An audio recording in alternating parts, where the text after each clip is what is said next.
जब हमारी किडनी खराब होनी शुरू होती है तो उसे छोटी छोटी चीज़ों से बहुत इफेक्ट पड़ता है, डायरेक्टली या इनडायरेक्टली वे में आपकी किडनी को मिलना शुरू हो जाता है, क्योंकि ब्लड प्रेशर डाउन होगा तो ही तो ब्लड प्रॉपर तरीके से किडनी तक पहुंच पाएगा। तो जिसका एंड डायलिसिस या ट्रांसप्लांट बोला जाता है, उसको रोका जा सकता है। आपके लेवल्स को नीचे लेवल्स पर लेकर आना, उसे कंट्रोल करना और आपकी बढ़ती हुई दिक्कत को कंट्रोल करना। नमस्कार, मेरा नाम है डॉक्टर पुरु धवन और आज इस वीडियो में हम बात करने वाले हैं उन योगा पॉसेस के बारे में जो एक किडनी फेलियर पेशेंट को किडनी की हेल्थ को ठीक रखने में हेल्प कर सकता है, और उन प्राणायाम के बारे में जो पेशेंट की हेल्प करता है अपनी बॉडी के अंदर किडनी को ज़्यादा अमाउंट में ऑक्सीजन देने में। जब हमारी किडनी खराब होनी शुरू होती है तो उसे छोटी छोटी चीज़ों से बहुत इफेक्ट पड़ता है, चाहे वो अनुलोम विलोम ही क्यों ना हो, चाहे वो योगा ही क्यों ना हो।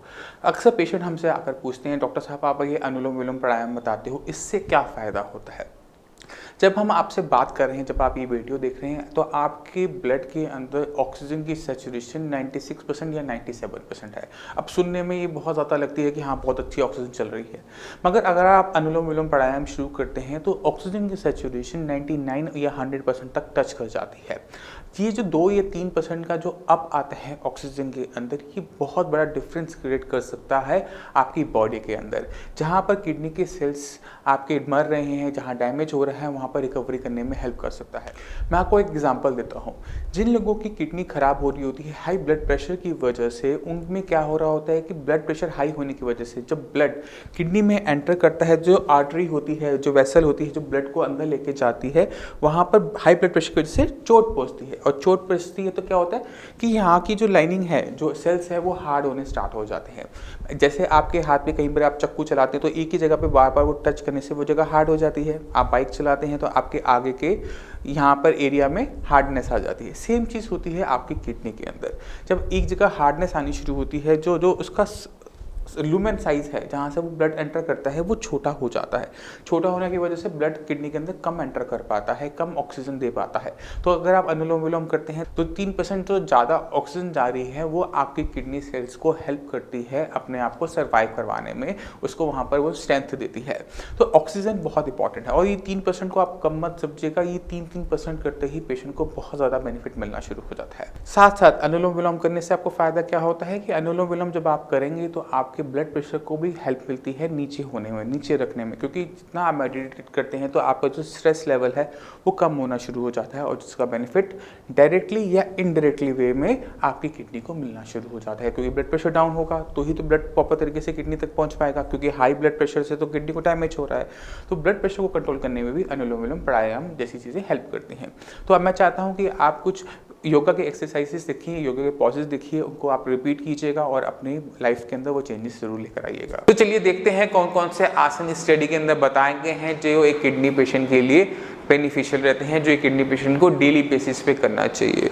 ये जो आसन है बताए गए हैं, इनको भी 3 हिस्सों में बांट दिया गया है। पहले जो आपको आसन बताऊंगा वो जो आपने स्टैंडिंग पोजीशन में करने हैं, उसके बाद मैं आपको आसन वो बताऊंगा जो आपने सिटिंग पोस्चर में करने हैं, बैठ के करने हैं। उसके बाद मैं आपको वो आसन बताऊंगा जो आपने लेट के करने हैं। मैं आपको करके दिखाऊंगा। मैं एक योगा टीचर नहीं हूँ, मेरे में इतनी फ्लेक्सिबिलिटी नहीं है कि मैं उसको प्रॉपर तरीके से कर पाऊँ। उम्मीद करता हूँ कि जो मेरे पेशेंट्स हैं उनमें भी ऐसी ही कंडीशन होगी कि वो रोज योगा नहीं करते तो फ्लेक्सिबिलिटी नहीं होती। तो दिक्कत मैं फेस करूँगा, मुझे लगता है कि मेरे सारे पेशेंट उस चीज़ को फेस करेंगे, मगर कोई बात नहीं, हमसे आज शुरुआत करते हैं। जैसे जैसे हम रोज़ योगा करेंगे वैसे वैसे हमारी बॉडी में फ्लेक्सिबिलिटी आती चली जाती है। तो घबराने वाली बात नहीं है कि अगर हम पूरा का पूरा वो आसन नहीं भी कर पाते तो भी कोई दिक्कत नहीं है, मगर हम उसको आज नहीं तो कल जीत लेंगे।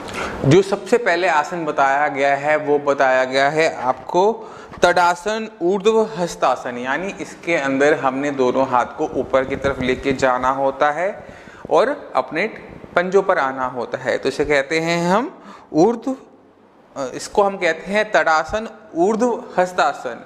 तो हम शुरुआत करते हैं, जैसे जैसे हमारे हाथ जाएंगे वैसे वैसे हम अपने लंग्स के अंदर एयर भरेंगे, और जैसे जैसे हम हाथ को नीचे लेके जाएंगे वैसे वैसे हम एक्सहेल करेंगे, यानी फेफड़ों से हवा को बाहर को निकालेंगे। तो हम शुरुआत करते हैं।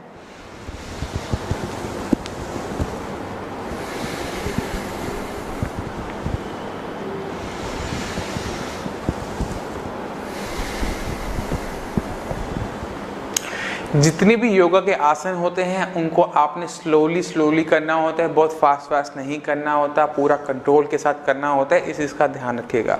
हर आसन को 2 से 3 मिनट का कम से कम टाइम देने की कोशिश कीजिएगा, फिर अपने अगले नेक्स्ट आसन की तरफ आप बढ़िएगा।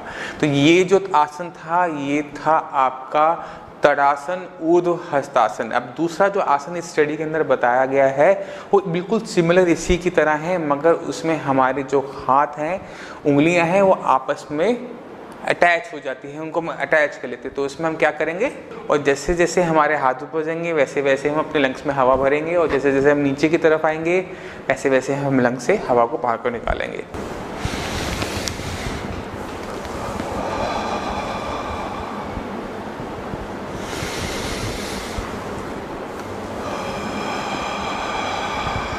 जैसे मैंने आपको पहले बताया कि आपको आसन को थोड़ा स्लोली करना पड़ेगा और हर आसन को थोड़ा थोड़ा टाइम देना पड़ेगा। एक एक आसन को आप इसी तरह से लेके चलिए कि आपने उसकी 10-10 बार रिपीटेशन करनी है, यानी हर आसन को कम से कम आप 10 बार जरूर करेंगे। अब हम चलते हैं अपने तीसरे आसन के अंदर जो स्टडी में बताया गया है, जो एक किडनी के पेशेंट को करना चाहिए। तीसरा आसन जो बताया गया है वो बताया गया है उत्थान आसन, यानी हमने फॉरवर्ड बेंडिंग करनी होती है। इसमें आपने कुछ नहीं करना, आपने अपने दोनों हाथ को अपने कमर पे लगाने हैं, अपनी किडनी के पास, और उसके बाद आपने फॉरवर्ड बेंडिंग करनी है। जब आप नीचे की तरफ जाएं तो आपने क्या करना है, सांस छोड़नी है और वापस ऊपर की तरफ आए तो सांस लेनी है।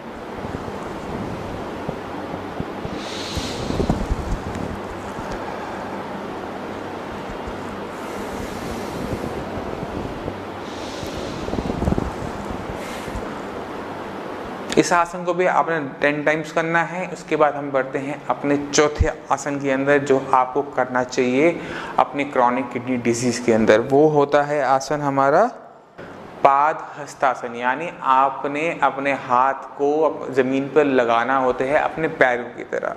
तो ये बहुत फ्लेक्सिबल बॉडी चाहिए होती है इस आसन को करने। आपने अपने दोनों हाथ को नीचे टच करने की कोशिश करनी है, मगर अगर देखें तो मैं इससे फॉरवर्ड नीचे नहीं जा पा रहा, मैं ग्राउंड को भी टच नहीं कर पा रहा। तो हम क्या कर सकते हैं, उसमें चीट कोड यूज़ कर सकते हैं। हम अपनी नी को बेंड कर सकते हैं और अपने हाथ को टच करने की कोशिश कर सकते हैं। जितना हो सके आप अपने नी को सीधा रखने की कोशिश कीजिएगा। कोशिश मत कीजिएगा ज़्यादा बेंड करने की, तो मिनिमम से मिनिमम बेंड करना है और हाथों से ज़मीन को बिल्कुल फ्लैट तरीके से, जैसे हमारे पैर है वैसे छूने की कोशिश करनी है।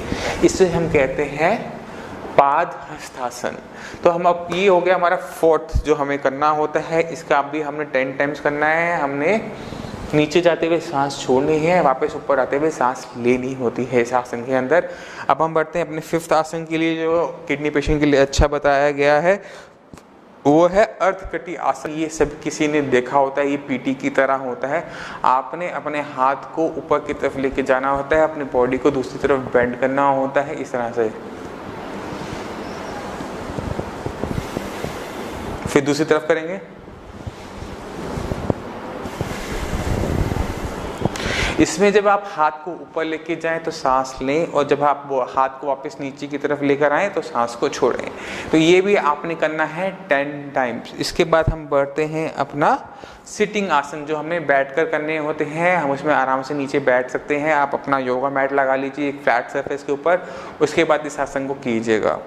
इस स्टडी के अंदर जो नेक्स्ट आसन बताया गया है सिटिंग पोजीशन के अंदर, वो है पश्चिमो उत्थान आसन, यानी अब हमने क्या करना है, अपनी बॉडी को फॉरवर्ड बेंड करना है, आगे की तरफ करना है। तो आपने दोनों टांगों को सीधा कर लेना है और अपने पैर की उंगलियों को टच करने की कोशिश करनी है। मैं योगा नहीं करता, में इतनी फ्लेक्सिबिलिटी अभी नहीं है, वैसे ही मेरे पेशेंट के अंदर नहीं होंगी। तो आपने कुछ नहीं, आपने कोशिश करना है, कोशिश कीजिए अपनी पैर की उंगलियों को टच करें। और अगर आप करेंगे तो आपको यहाँ पर पेन महसूस होगा, मगर वो धीरे धीरे ख़त्म होना शुरू होगा, एक दिन में नहीं होगा। मगर आप जब कोशिश करेंगे इसको बेंड करने की, थोड़ा सा आप यहाँ पर अपने नी को बेंड करके अपने थम्स को टच कर सकते हैं, और ये धीरे धीरे कोशिश कीजिए कि आपकी टांगें सीधी हो जाए, आप फॉरवर्ड बेंड अच्छे तरीके से कर सके।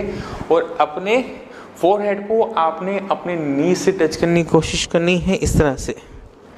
शुरू में दिक्कत ज़रूर होती है, मुझे हो रही है तो ऑब्वियस है आपको भी होगी, मगर हमने हार नहीं मानी, हमने ये करना ही करना है, पूरा लाइफ करना है।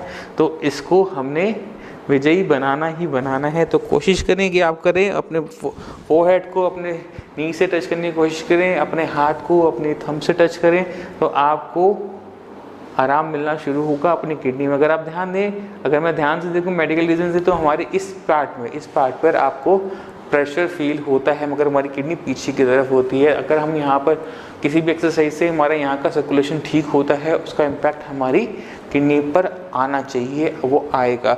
यही चीज़ इसी स्टडी में किया गया। 6 महीने जब आप करते हैं, हाई लेवल ऑफ ऑक्सीजन आपकी किडनी तक पहुँचती है, तो वहाँ पर जो भी दिक्कत होती है वो हील अप होनी शुरू हो जाती है। तो अब हम चलते हैं नेक्स्ट आसन। स्टडी में जो नेक्स्ट आसन बताया गया है वो बताया गया है आपका अर्ध मत्स्येंद्रिय आसन, यानी हमने बॉडी को हाफ ट्विस्ट करना है। तो अगर मैं गलत नहीं तो आपने क्या करना है, अपने एक पैर को इस तरह से रखिए, दूसरे पैर के ऊपर, और अपनी बॉडी को बिल्कुल पीछे की तरफ जितना हो सके उतना ट्विस्ट करने की कोशिश कीजिए, और अपने दूसरे हाथ से अपनी बॉडी को और ट्विस्ट कीजिए। तो आप देखेंगे कि आपकी बॉडी पूरी ट्विस्ट हो रही है, मतलब बेसिकली ट्विस्ट है बैठे बैठे आप 1। इसी तरह से आप वापस अपनी रेस्ट पोजीशन पर आएंगे और दूसरी साइड इसको करने की कोशिश कीजिएगा 2।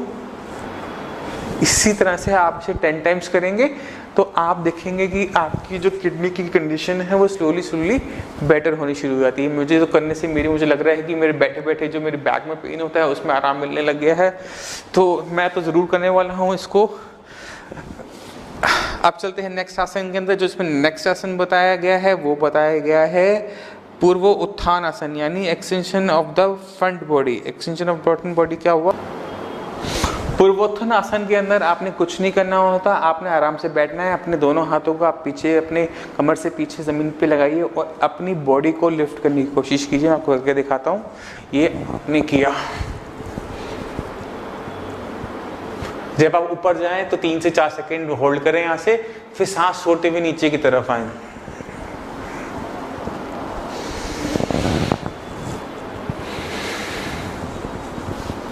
इस प्रकार से आपने इस आसन को करना है 10 टाइम्स।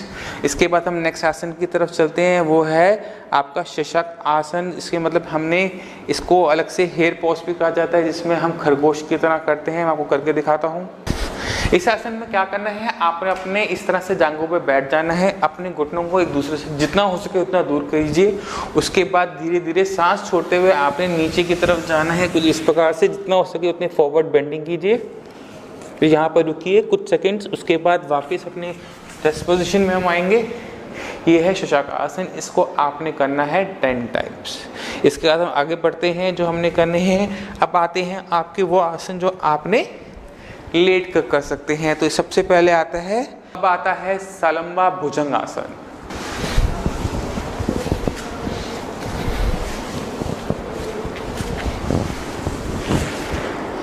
भुजंग यानी सांप, मतलब इसके अंदर हम सांप वाला पोज करते हैं। इसमें आपने इस तरह से लेट जाना होता है, अपने पेट के बल, दोनों हाथ को अपने छाती के पास रखेंगे, सिर को ऊपर की तरफ लेके जाएंगे, फिर सांस छोड़ते हुए नीचे की तरफ आएंगे।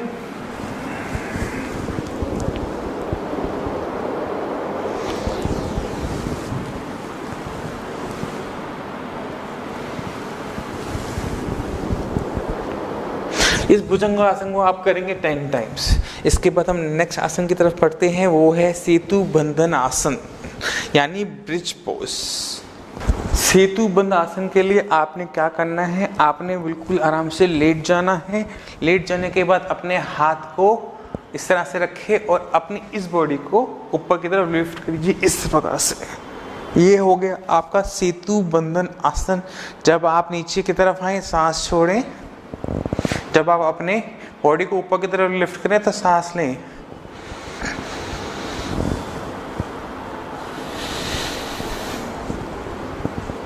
इस आसन को भी आपने 10 टाइम्स करना है, 10 टाइम्स की रिपीटेशन करनी है। इसके बाद हम आगे बढ़ते हैं अपने नेक्स्ट आसन की तरफ, जो है हमारा नौका आसन, यानी बोट पोज। तो बोट पोज में क्या करना होता है, अपनी दोनों लेग्स को ऊपर हवा में इस प्रकार से लेकर आना होता है और अपने वेट को बैलेंस करने की कोशिश करनी पड़ती है कुछ इस प्रकार से। तो इस पर आप करें, जब आप इसको करें तो सांस लें और नीचे आते हुए सांस छोड़ें। कुछ टाइम यहाँ पर स्पेंड करें, कुछ टाइम दीजिए, 3 से 4 सेकंड 5 सेकंड का आप कोशिश करें कि आप यहाँ पर होल्ड करें और फिर आप नीचे की तरफ। तो ये है आपका बॉट पोज। इसमें मेरी टांगे बेंड हैं, आपने कोशिश करनी है कि धीरे धीरे वो सीधी होती चली जाए और अपना यहाँ पर आपने मेंटेन करना है बैलेंस। आप यहाँ पर बैलेंस को मेंटेन करने की कोशिश कीजिए तो आपको इसमें बेटर तरीके से आप परफॉर्म कर पाएंगे। और जैसे जैसे आप इसमें महारत हासिल करते रहेंगे, आप अपनी किडनी की कंडीशन में भी आराम देख सकते हैं, जैसे सभी इन पेशेंट्स ने देखा। इस स्टडी के हिसाब से 6 महीने के अंदर आपको अपने बॉडी के अंदर चेंजेस अच्छे मिलने शुरू होते हैं। सुप्ता बंधा कोणासन के अंदर आपने आराम से लेट जाना है। लेट जाने के बाद अपने दोनों पैरों को इस तरह से आप लाएंगे और अपने घुटनों को नीचे फर्श पे लगाने की कोशिश करेंगे। मेरे नहीं हो पा रहे क्योंकि मैंने ट्राउज़र पहनी हुई है, थोड़ी सी टाइट है। तो जब आप करें तो थोड़े से लाइट हल्के फ्लेक्सिबल कपड़े पहने जिससे आप इसको करने में आपको आसानी हो। आपने इस तरह से इसको बैठना है, अपने दोनों पैरों के तलवों को आपस में मिलाना है। जैसे हम हाथ में लाते हैं ताली के लिए, वैसे आपने मिलाना है और इनको जितना हो सके नीचे ले जाने की कोशिश करनी है। कुछ इस प्रकार से, थोड़ा मेरे से भी हो ही गया। इस तरह से आपने रिलैक्स करना है और कुछ नहीं करना। आप अपने इस पोजीशन के अंदर 2 से 3 मिनट आराम से दीजिए। इसमें आपको ब्रीथिंग पे अपना ध्यान देना है, जिस तरह से आप सांस ले रहे हैं, छोड़ रहे हैं, उस पर ध्यान दीजिए। इससे जो आपके ब्लड के अंदर जो ऑक्सीजन लेवल्स होते हैं वो बढ़ने शुरू हो जाते हैं। आपकी हर मसल्स में मूवमेंट होने की वजह से आपकी बॉडी पहले से बेटर तरीके से परफॉर्म कर पाती है। आपकी किडनी में पहले से ज़्यादा अमाउंट में ऑक्सीजन जा पाती है। जहाँ ऑक्सीजन होती है वहाँ पर हीलिंग होती है। वहाँ कोई भी दिक्कत हो रही हो आपकी शुगर की वजह से, हाई बीपी की वजह से या किसी केमिकल पेन किलर मेडिसिन की वजह से, तो वो भी निकलनी शुरू हो जाती है। तो इसका चीज़ का ध्यान रखना है। आप जब भी योगा करें तो अपनी ब्रीथिंग पे ज़रूर ध्यान दें। इसके बाद जो हमें नेक्स्ट बताया गया है वो बताया गया है धनुरासन। इसके अंदर हमने पेट के बल लेट जाना होता है कुछ इस प्रकार से और अपने पैरों को पकड़ने की कोशिश करनी पड़ती है कुछ इस प्रकार से, और आपने अपने फेस को, हेड को ऊपर की तरफ लिफ्ट करना होता है। फिर नीचे आए,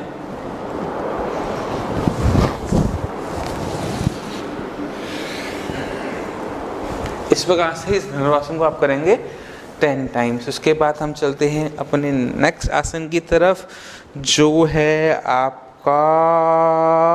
मकर आसन, क्रोकोडाइल पोज।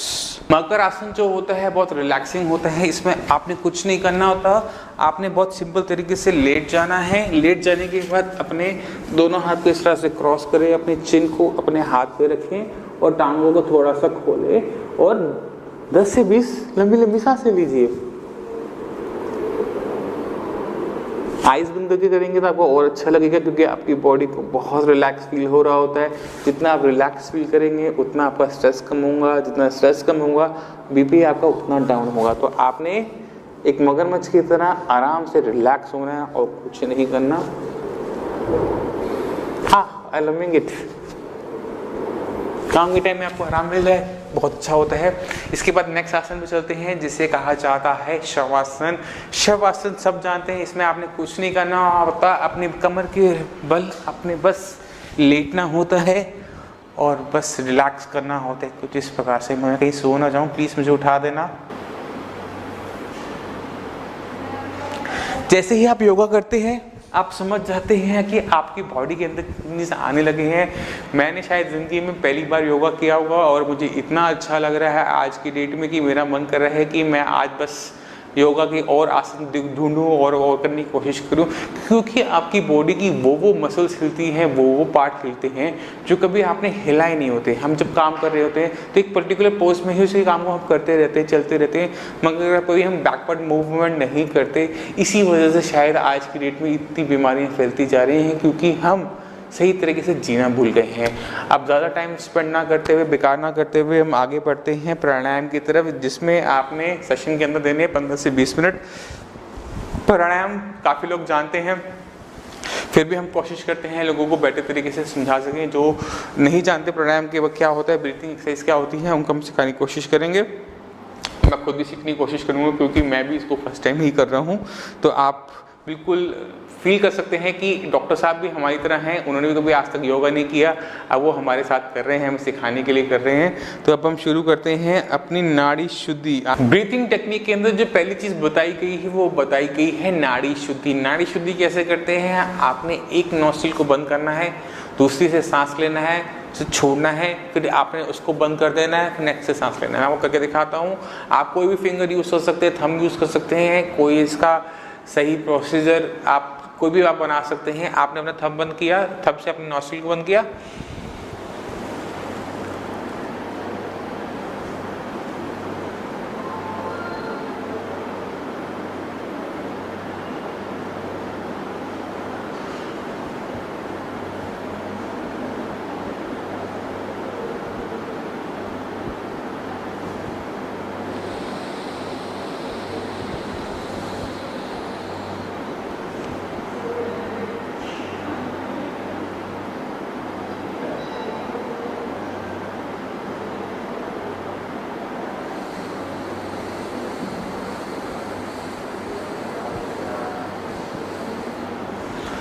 आपने धीरे धीरे सांस को लेना है, उसको होल्ड करना है, उसके बाद उसको आपने धीरे धीरे रिलीज करना है।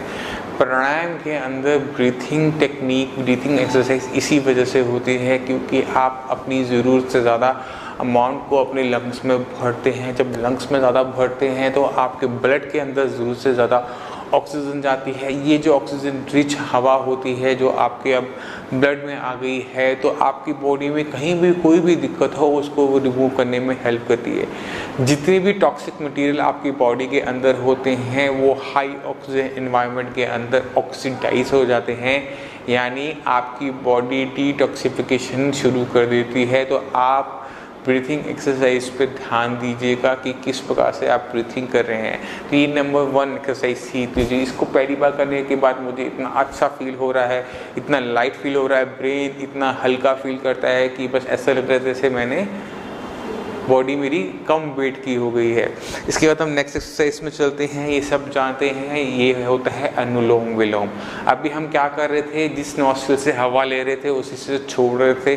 अगर हम एक से हवा लेंगे और दूसरे से छोड़ेंगे, जैसे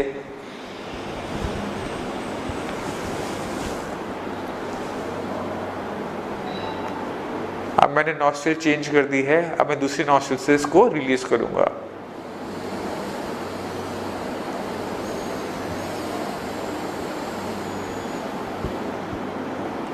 अब हम इसी से दोबारा से हवा लेंगे।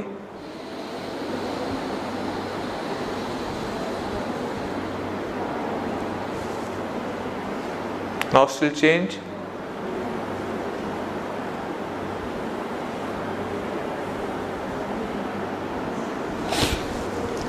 शुरू में आप इसे 10 बार भी आप ऐसे करते हैं, अनुलोम विलोम करते हैं, तो देखेंगे धीरे धीरे आप आपकी अनुलोम विलोम की जो आपकी अमाउंट है आप खुद ब खुद उसको रेस करते चले जाएंगे, क्योंकि आपको आसन से ज़्यादा अच्छा प्राणायाम से लगेगा। क्योंकि मेरा पर्सनल फीलिंग है, मैं पर्सनल फील कर रहा हूँ इस प्राणायाम को करके कि मेरी बॉडी मुझे मच बेटर, मच लाइटर लग रही है।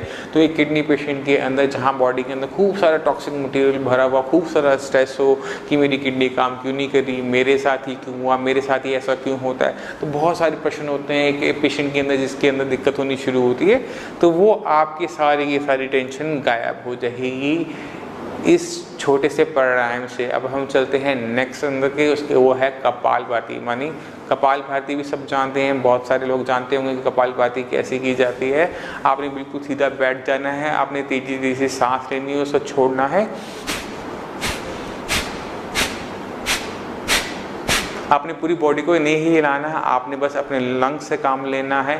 अगर आप इसमें ऐसे करेंगे तो ये शायद गलत माना जाता है, मुझे इसकी बिल्कुल एक्यूरेट इन्फॉर्मेशन नहीं है, बट इसमें आप बॉडी को स्टेबल बना के रखें और सिर्फ अपने लंग्स से काम लीजिए। आपने अपने लंग्स की मूवमेंट करनी है, बाकी बॉडी को आपने स्टेबल रखना है।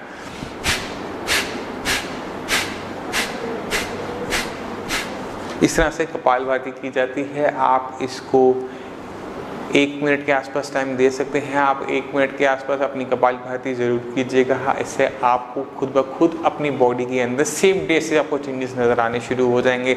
आपकी बॉडी आपको मच बेटर फील होनी शुरू हो जाएगी। एक बार आप शुरू करेंगे तो शायद ही मेरा कोई किडनी का पेशेंट होगा जो इसे कभी ज़िंदगी में ड्रॉप करेगा। एक बार आप शुरू करें तो इसको अपने ज़िंदगी का रूटीन बना लीजिए। अगर वो चीज़ आपको 2% 3% भी आराम देती तो भी उसमें कोई नुकसान नहीं होता है। साई संजीवनी की मेडिसिन अपनी जगह काम कर रही है, वो आपकी किडनी की फिल्ट्रेशन बढ़ा रही है, मगर एक कोई छोटी सी टेक्निक योगा से अगर आपकी मेडिसिन को हेल्प मिले, आपकी किडनी को हेल्प मिले तो क्या बुराई है उसके अंदर से अपनाने के अंदर। तो आपने प्रोसेस तो सीख ली। अब मैं चाहता हूँ कि आप कुछ चीज़ें और देखें, आप कुछ चीज़ें और समझें। मैं आपको कुछ रिपोर्ट्स दिखाता हूँ, कुछ पेशेंट के इंटरव्यूज़ दिखाता हूँ, जो आप समझ जाएंगे कि किडनी फेलियर की जो दिक्कत होती है, जिससे हम प्रोग्रेसिव डिसऑर्डर समझते हैं, जो एक बार स्टार्ट होने के बाद बंद नहीं होती, जिसका एंड डायलिसिस या ट्रांसप्लांट बोला जाता है, उसको रोका जा सकता है, उसे कंट्रोल किया जा सकता है, उसे मैनेज किया जा सकता है। मगर ज़रूरत क्या होती है? नॉलेज की। तो जितनी नॉलेज आपको किडनी फेलियर की होगी उतना अच्छा कंट्रोल आप अपनी किडनी फेलियर की दिक्कत को कर पाओगे।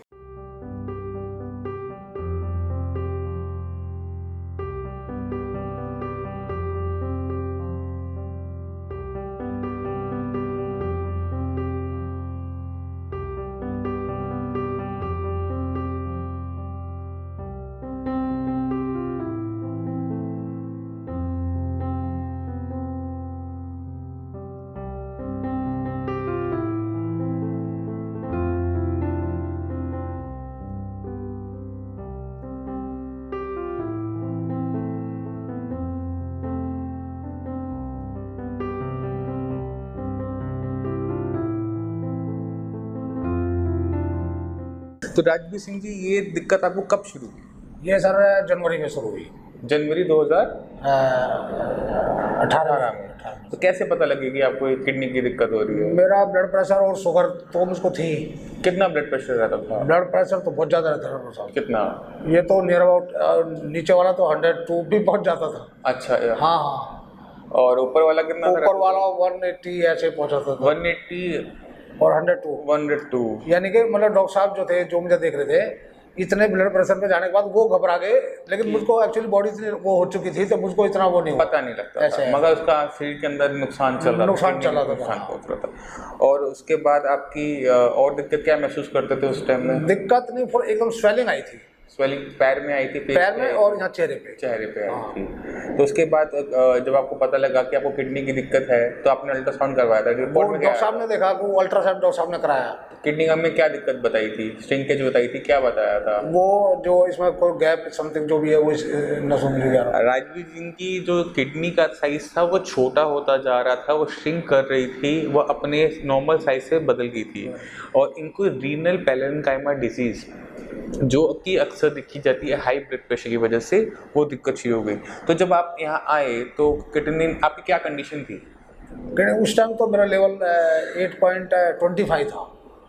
और बीपी और शुगर का क्या हाल था?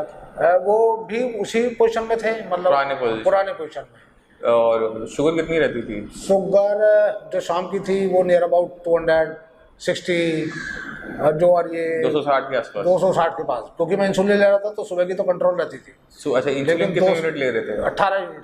18 यूनिट इंसुलिन लेने के बाद इनकी शुगर 260 थी, रैंडम मान लेते हैं इसको हम, तो इतने हाई लेवल। अब आपको 3 महीने के अंदर शुगर आपकी क्या स्टेटस है? शुगर तो बहुत ही कंट्रोल आ चुकी है डॉक्टर साहब। फिर भी मुझे थोड़ा सा बाकी सब ऑडियंस को बताओ कि क्या लेवल्स आ गए। मॉर्निंग का जो है, जो मैं फास्टिंग के लेता हूँ, वो नियर अबाउट 78, 90, 100 से नीचे रहती है। नॉर्मल हो गई? नॉर्मल, वो तो बहुत नॉर्मल हो गया। और इसमें आप यूनिट्स कितने ले रहे हो इंसुलिन के? यूनिट जो आज की तारीख में ले रहा हूँ 10 ले रहा हूँ, 10 या 12। 18 यूनिट से 10 यूनिट पर आए हैं 3 महीने के अंदर। शुगर जो 260 रहती थी अब वो नॉर्मल वैल्यूज के अंदर रहती है, क्लोज टूवर्ड्स, अब क्या कहते हैं कि कम की तरफ ज़्यादा रहती है। इसलिए इनको हर महीने 2 से 4 यूनिट इंसुलिन घटाना पड़ता है कि वो जो लेवल्स हैं वो बने रहें, बॉडी हाइपोग्लाइसेमिक ना हो। बीपी का क्या कंडीशन है? बीपी एक्चुअली जब से थोड़ी सर्दी शुरू हुई है ये हुआ, अदरवाइज बीपी मेरा इतना बढ़िया था डॉक्टर साहब के ये 70 और 120, 130 यहाँ तक ही रहता था। अब जब से थोड़ी सर्दी शुरू हुई है ये तब से थोड़ा सा बढ़ा है। अच्छा, अदरवाइज बहुत कंट्रोल था। तो ना सिर्फ KFRT ट्रीटमेंट ने इनकी शुगर लेवल को मेंटेन किया, इनकी बीपी को भी कंट्रोल किया। बहुत बढ़िया था। मैं 69 121 आप लगा लिया, अंदाजा लगा लिया। तो हम हमेशा कहते हैं कि अगर आप किडनी की दिक्कत को जीतना चाहते हो, किडनी फेलियर से मुक्त होना चाहते हो, तो हमेशा उसकी जड़ में, उसके कारण में जाके वर्क करो कि जिसने आपकी किडनी खराब की पहले तो उसको बाहर निकालो। तो अब राजवीर सिंह जी की कंडीशन के अंदर दिक्कत दोनों थी, डायबिटीज़ भी थी और इनको दिक्कत बीपी की भी थी। मगर जहाँ तक हमें लगा, जो हमने ट्रीटमेंट इनका स्टार्ट किया, वो किया कि बीपी को दिक्कत ज़्यादा मेन लेकर कि बीपी की वजह से किडनी में श्रिंकेज दिखी जाती है। तो किडनी की श्रिंकेज की वजह से हमने इनका जो ट्रीटमेंट रखा वो बीपी माइंड में रखा कि पहले बीपी को मेंटेन करो, बीपी मेंटेन हो जाएगा तो कम से कम इतना हो जाएगा कि किडनी को आने वाले दिनों में बीपी से और ज़्यादा नुकसान नहीं होगा।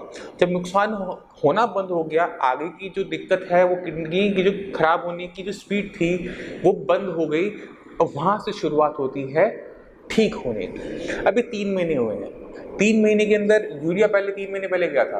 वो तो बहुत ज़्यादा 3 महीने पहले तो बहुत ज़्यादा था। और उसका देखोगे तो वो तो 2 पता नहीं 100 देख के बताओ कितना है, कितनी सारी रिपोर्ट्स हैं आपके पास। यूरिया था 147। इस कंडीशन के अंदर पेशेंट की जो भूख होती है खत्म हो जाती है।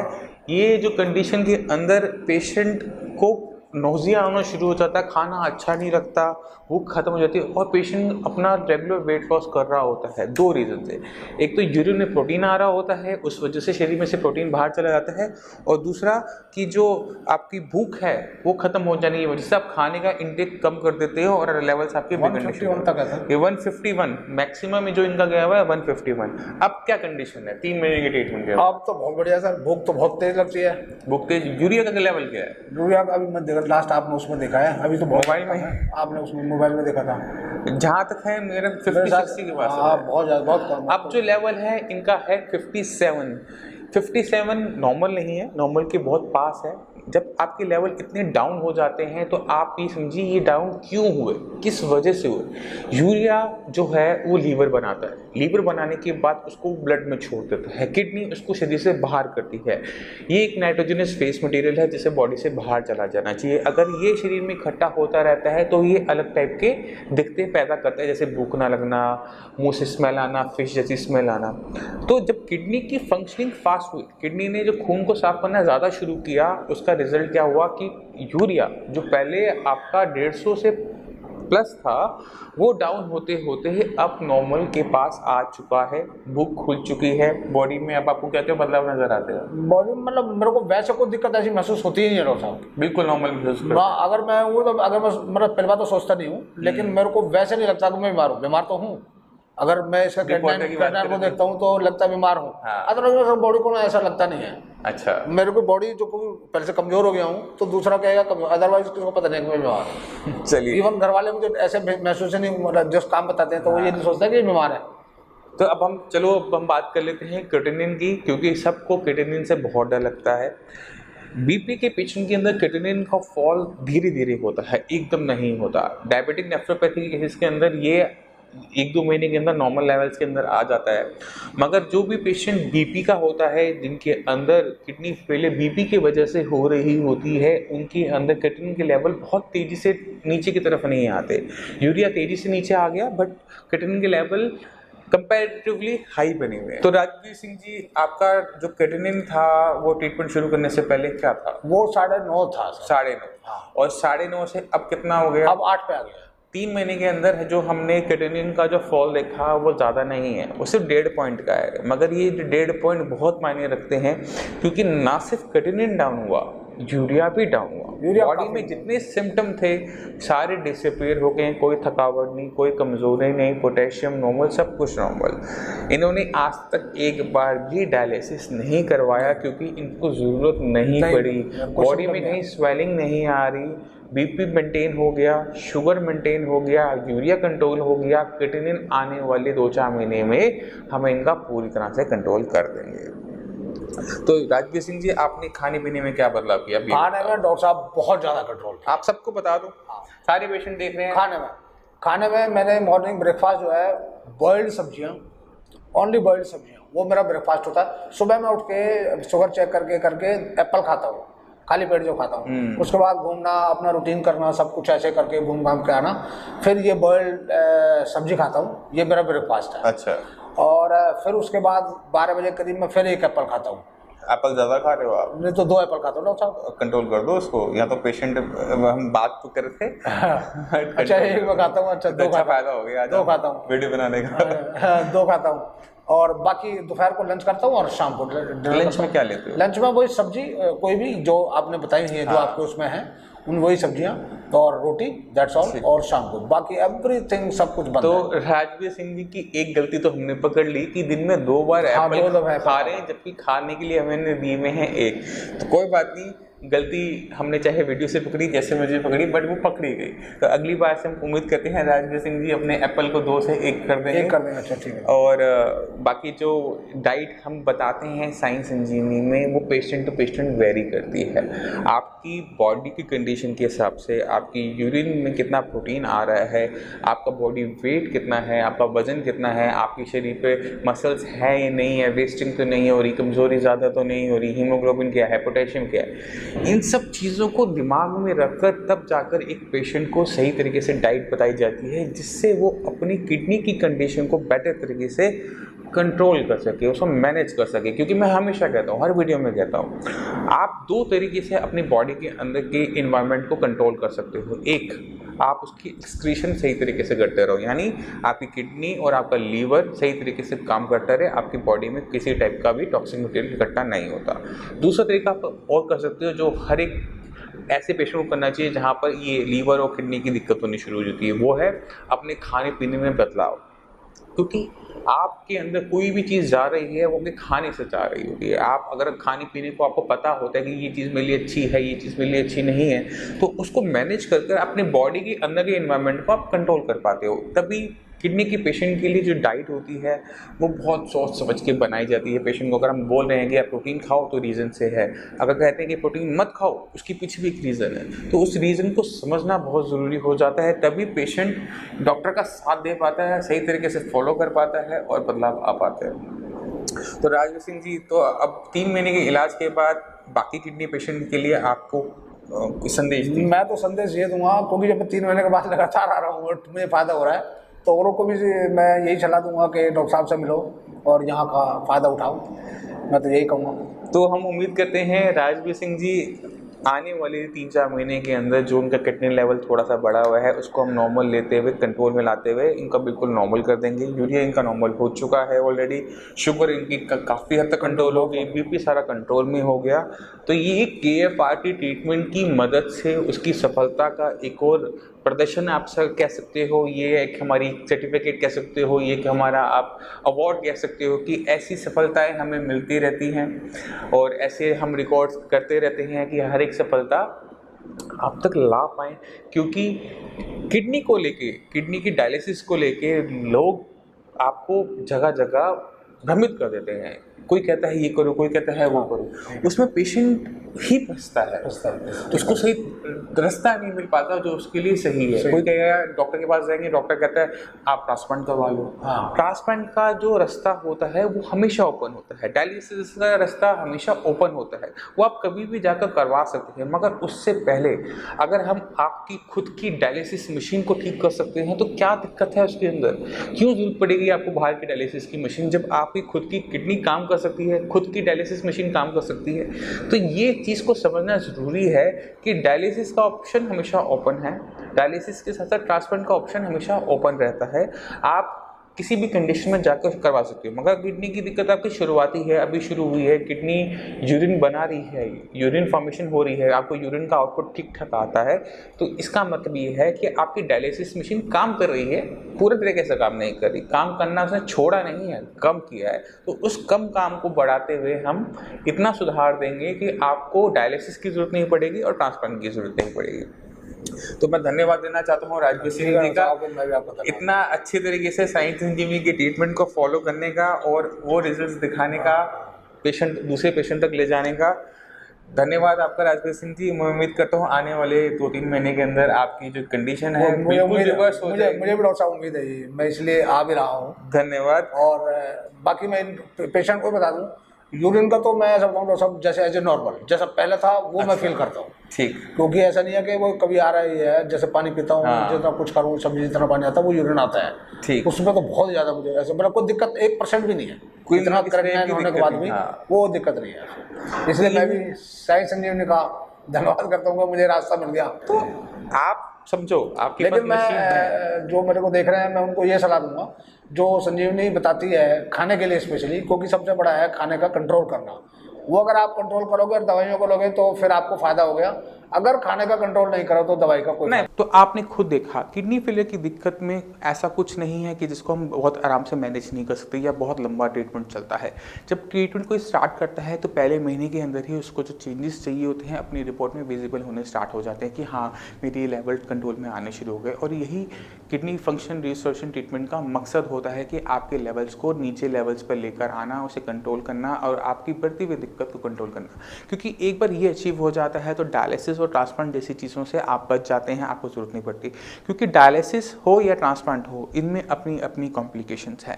डायलिसिस कोई पूरी ज़िंदगी भर नहीं करवा सकता, ट्रांसप्लांट पूरी ज़िंदगी चलता नहीं है, 8 से 10 साल की उसकी एज है, वो भी अच्छे ट्रांसप्लांट की। तो ये सब चीज़ें हैं, कॉम्प्लिकेशंस हैं, इनको अगर बचना है तो आपको अपनी ही किडनी, अपनी ही डायलिसिस मशीन पर ध्यान देना पड़ता है कि वो सही से फंक्शन करते रहे, उससे किसी टाइप का डैमेज ना हो। तो ये छोटी छोटी चीज़ें जो हम आपको अपने इस चैनल पर बताते रहते हैं, चाहे वो अनुलोम विलोम हो, प्राणायाम हो, कपालभाति हो या फिर आपको योगा प्रोसेस जो हमने अभी ये दिखाए, ये आपकी किडनी को ठीक रखने में हेल्प करेगा। और जहाँ से जितनी हेल्प मिले उसको ले लेना चाहिए। मैं उम्मीद करता हूँ इस वीडियो से आप काफ़ी कुछ समझ गए योगा के बारे में, एक्सरसाइजेस के बारे में। फिर भी आपके माइंड में कोई भी डाउट हो, कुछ भी पूछना चाहती हो किडनी फेलियर के बारे में, तो नीचे दिए हुए नंबर पर कॉल करके साई संजीवनी के डॉक्टर से आप फ्री ऑफ कॉस्ट कंसल्टेशन ले सकते हैं। आप अपॉइंटमेंट लेकर मुझसे भी आकर मिल सकते हैं। आप इसी के साथ आपसे भी चलने की आगे चाहूँगा। मिलते हैं अगली वीडियो में, तब तक के लिए धन्यवाद।